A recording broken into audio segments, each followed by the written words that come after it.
And the impact of that trade war is being felt far beyond Wall Street. In fact, one local business owner we've been following is now teaming up with lawmakers in Washington to try and get some relief for herself and others who are trying to keep their businesses afloat. ABC 6 News reporter Rachel Mantos tells us about some of these efforts from the owner of Busy Baby LLC.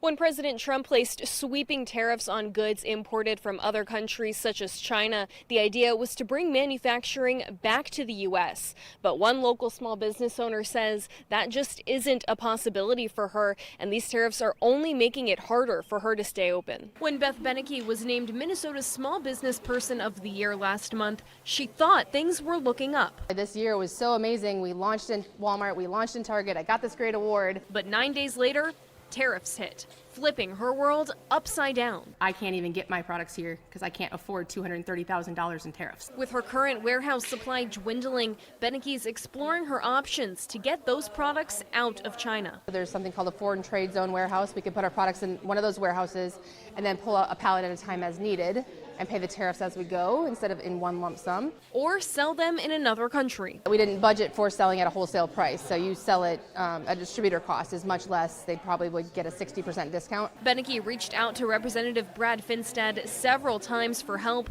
without much of an answer. But when ABC 6 asked him about Benike's situation in an exclusive interview last week, he said he's working on solutions. Understanding the roadblocks that have been in the way for domestic producers to provide that company with those plastic products. Why don't we do it anymore? But the answer, let alone a solution, is a long way off. But Benike isn't giving up. Small businesses are not going to bring manufacturing back to the U.S., so let us be exempt and at least stay in business. Benike will be in Washington, D.C. on May 4th and 5th to receive an award for being Minnesota's Small Business Person of the Year. She says she'll take that opportunity to keep speaking up for small business owners like herself hit hard by these tariffs. In Zumbrota, Rachel Mantos, ABC 6 News.